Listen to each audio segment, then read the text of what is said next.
కాబూలీ శనగల carrot soup. మామూలుగా కాబూలీ శనగలతో ఏం చేస్తూ ఉంటాము, కర్రీస్ తయారు చేసుకుంటాం, చోలే మసాలా అని వగేరా వగేరా చేసుకుంటూ ఉంటాం. దాంతో కాంబినేషన్ క్యారెట్ లో సూప్ ఎలా ఉండబోతోంది తెలుసుకుందాం. మరి ముందుగా కావాల్సిన పదార్థాలు ఏంటో చూసేయండి. మరి కాబూలీ శనగల క్యారెట్ సూప్ తయారు చేసుకోవడానికి కావాల్సిన పదార్థాలు: ఉడికించిన కాబూలీ శనగలు 1 కప్పు, ఉడికించిన క్యారెట్ ముక్కలు 1/2 కప్పు, వెన్న 2 టేబుల్ స్పూన్లు, ఉల్లికాడలు కొద్దిగా, అల్లం పచ్చిమిర్చి paste 1 tablespoon, chilli flakes కొద్దిగా, ఉప్పు తగినంత, మిరియాల పొడి 1 టేబుల్ స్పూన్. కాబూలీ శనగల క్యారెట్ సూప్ తయారు చేసుకోవడానికి కావాల్సిన పదార్థాలన్నీ కూడా రెడీగా ఉన్నాయి. అయితే దీనికోసం మనం ముందుగా కాబూలీ శనగల్ని ఒక 8 గంటల పాటు నానబెట్టి ఆ తర్వాత కుక్కర్లో ఒక 8 నుంచి 10 విజిల్స్ వరకు ఉడికించాలి. ఎలా అవ్వాలంటే ప్రాపర్గా ఇట్లా ఉడికిపోవాలన్నమాట. ఓకే, ఆ తర్వాత క్యారెట్ ని కూడా జస్ట్ ఒక నీళ్లలో ఒక 5 నిమిషాల పాటు ఉడికిస్తే సరిపోతుంది. ఈ రెండింటిని కూడా మనము ముందుగానే రెడీ చేసుకొని పెట్టుకున్నాం. మిగతావన్నీ కూడా నేను వేస్తూ చెప్తాను. ఇది చాలా చాలా సింపుల్ గా చేసుకోవచ్చండి. అలాగే ఈ సూప్ ఆరోగ్యానికి కూడా చాలా మంచిది, ఎందుకంటే ఇందులో కాబూలీ శనగలు ఉన్నాయి కాబట్టి. కాబూలీ శనగలు చెప్పాలి అంటే ఇందులో అధికంగా ఐరన్ ఉంటుంది, కార్బ్స్ కూడా బాగుంటాయి, ఎక్కువగా ఉంటాయి. అలాగే ఇందులో విటమిన్స్ ఉంటాయి, ప్రోటీన్స్ ఉంటాయి. ముఖ్యంగా మూత్ర సంబంధిత వ్యాధులు ఏవైనా ఉంటే అది చాలా వరకు తగ్గిస్తుంది అనమాట కాబూలీ శనగలు. అంటే శనగలన్నా నేను నా ఉద్దేశంలో శనగపిండి, శనగలు ఇవన్నీ ఒకటే కేటగిరీలోకి. శనగల గురించి చెప్తున్నా. అది నల్ల శనగలైనా, తెల్ల శనగలైనా, కాబూలీ శనగలు ఏదైనా సరేనండి, ఆరోగ్యానికి మేలు చేస్తాయి అన్నమాట ఇవన్నీ కూడా. సో కిడ్నీ ప్రాబ్లమ్స్ ఏమన్నా ఉంటే కూడా మనకు శనగలు చాలా బాగా హెల్ప్ చేస్తాయి. అలాగే మనకు స్కిన్ ఇన్ఫెక్షన్స్ చాలా మందికి ఉంటాయి. అంటే ఇది తిరంగానే పడకపోవడం ఇంటర్నల్గా. సో అటువంటి ఇన్ఫెక్షన్స్ని తగ్గించే విషయంలో కూడా చాలా హెల్ప్ చేస్తాయి. అలాగే బ్లడ్ ఇన్ఫెక్షన్స్, అంటే కొంతమందికి బ్లడ్ ప్యూరిటీ తక్కువగా ఉంటుంది. సో అలాంటి వాళ్ళకు కూడా మనకు బ్లడ్ ఎప్పటికప్పుడు ప్యూరిఫై చేసుకోవడానికి ఇది మనకు చాలా బాగా ఉపయోగపడుతుంది అనమాట. అలాగే చక్కగా ఇందులో క్యారెట్ అవన్నీ కూడా ఉన్నాయి కాబట్టి ఆరోగ్యానికి చాలా మంచిది. చాలా సింపుల్ గా చేసుకోవచ్చు. అలా ఎప్పుడైనా వాతావరణం మారి వర్షం అది పడినప్పుడు, చల్లగా ఉన్నప్పుడు గొంతు ఘాటుగా తాగడానికి బాగుంటుంది అనమాట. అయితే దీనికోసం మనం ముందుగా ఏం చేయాలి అంటే క్యారెట్ ని అలాగే కాబూలీ శనగల్ని ఈ రెండింటినీ కూడా మనకు సపరేట్ గా కలపద్దు. సపరేట్ గా ఒక 90% వరకు దాన్ని రుబ్బుకోవాలి. ఇదైనా సరే రుబ్బుకున్న తర్వాత నేను సూప్ ఎలా తయారు చేయాలో చెప్తాను. ముందుగా రుబ్బుకొని తీసుకొచ్చేస్తాను. చూసారా, ఇలా చక్కగా విడివిడిగా క్యారెట్ ని, కాబూలీ శనగల్ని రుబ్బుకొని తీసుకొచ్చేసాను. ఇది పక్కన పెట్టేస్తున్నానండి. ఇప్పుడు ఇక స్టవ్ వెలిగించేసుకుందాం.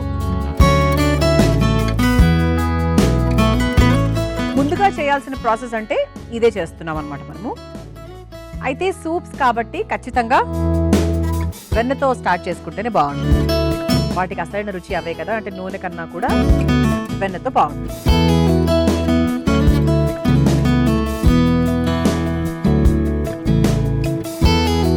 ఇందులో మీరు మామూలుగా ఇంట్లో తయారు చేసుకునేటప్పుడు కాస్త వెల్లుల్లి కావాలంటే కూడా వేసుకోవచ్చు.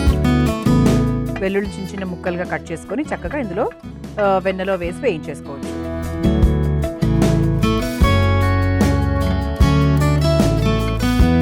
వెన్న కాస్త కరిగింది కాబట్టి ముందుగా ఉల్లికాడలు కొంచెం వేసి వేయించేసుకున్న తర్వాత ఇందులో అల్లం పచ్చిమిర్చి పేస్ట్ వేసుకుందాం. పచ్చిమిరపకాయ ముక్కల కన్నా కూడా అల్లం పచ్చిమిర్చి పేస్ట్ వేసుకుంటే ఇంకా బాగుంటుంది. అంటే కారానికి తగ్గట్టుగా మనం చూసుకొని వేసుకోవాలి. ఇది ఒకసారి వేయించేసుకుందాం.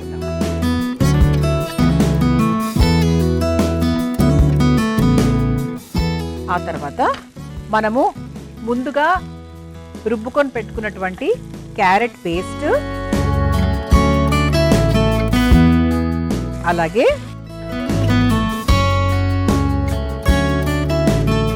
కాబూలీ శనగల పేస్ట్ కూడా వేసేసుకోవాలి. ఇది ఒక్కసారి ఇలా కొంచెం కలుపుకున్న తర్వాత మనం నీళ్ళు యాడ్ చేసుకుందాం. చెప్పాను కదా చాలా సింపుల్ గా తయారు చేసుకోవచ్చు అని చెప్పి. ఇప్పుడు కాస్త నీళ్లు.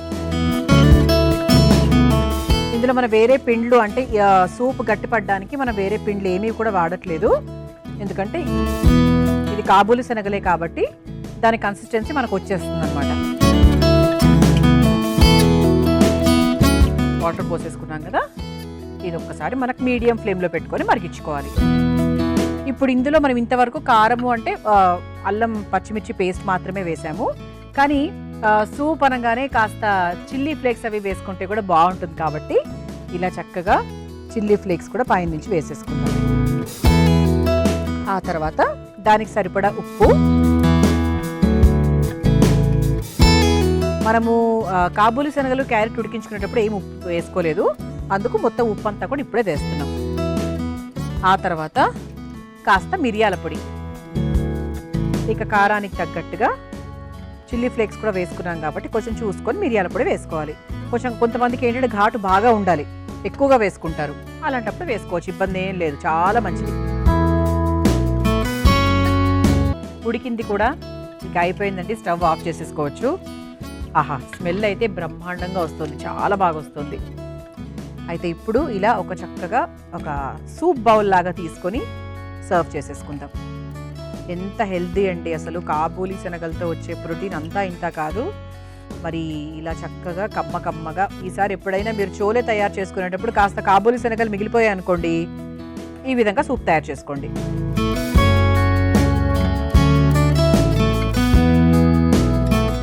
పైనుంచి కావాలంటే కాస్త వెన్న వేసేసుకోవచ్చు. అఫ్కోర్స్ అది లోపలికి వెళ్ళిపోతుంది అనుకోండి, కాకపోతే రుచి అలా పైన ఉంటుంది కాబట్టి బాగుంటుంది అనమాట. ఇలా వేడివేడిగా ఆరోగ్యకరమైన సాత్వికమైన కాబూలి శనగల క్యారెట్ సూప్ తయారైపోయింది. మీరు తయారు చేసుకోవాలనుకుంటే కావలసిన పదార్థాలు తయారు చేసుకునే విధానం మరొకసారి చూసేయండి. కాబూలి శనగల క్యారెట్ సూప్ తయారు చేసుకోవడానికి కావలసిన పదార్థాలు: ఉడికించిన కాబూలి శనగలు 1 కప్పు, ఉడికించిన క్యారెట్ ముక్కలు 1/2 కప్పు, వెన్న 2 టేబుల్ స్పూన్లు, ఉల్లికాడలు కొద్దిగా, అల్లం పచ్చిమిర్చి paste 1 tablespoon, chilli flakes కొద్దిగా, ఉప్పు తగినంత, మిరియాల పొడి 1 టేబుల్ స్పూన్. కాబూలి శనగల క్యారెట్ సూప్ తయారు చేసుకునే విధానం: ముందుగా ఉడికించిన కాబూలి శనగలు, ఉడికించిన క్యారెట్ ముక్కలు విడివిడిగా రుబ్బుకొని పక్కన పెట్టుకోవాలి. తర్వాత స్టవ్ వెలిగించి బాండీలో కాస్త వెన్న వేసి వేడైన తర్వాత ఉల్లికాడలు, అల్లం పచ్చిమిర్చి పేస్ట్ వేసి వేయించుకోవాలి. ఆ తర్వాత ముందుగా రుబ్బుకొని పెట్టుకున్న క్యారెట్ పేస్ట్ అలాగే కాబూలి శనగల పేస్ట్ ని కూడా వేసుకుని కొద్దిగా నీళ్లు పోసి బాగా కలుపుకోవాలి. ఆ తర్వాత అందులో చిల్లీ ఫ్లేక్స్, సరిపడా ఉప్పు, కాస్త మిరియాల పొడి వేసి కొద్దిసేపు మరిగించుకోవాలి. చివరిగా ఒక సర్వింగ్ బౌల్లోకి తీసుకుని పైనుంచి వెన్న వేసి సర్వ్ చేసుకుంటే కాబూలి శనగల క్యారెట్ సూప్ రెడీ.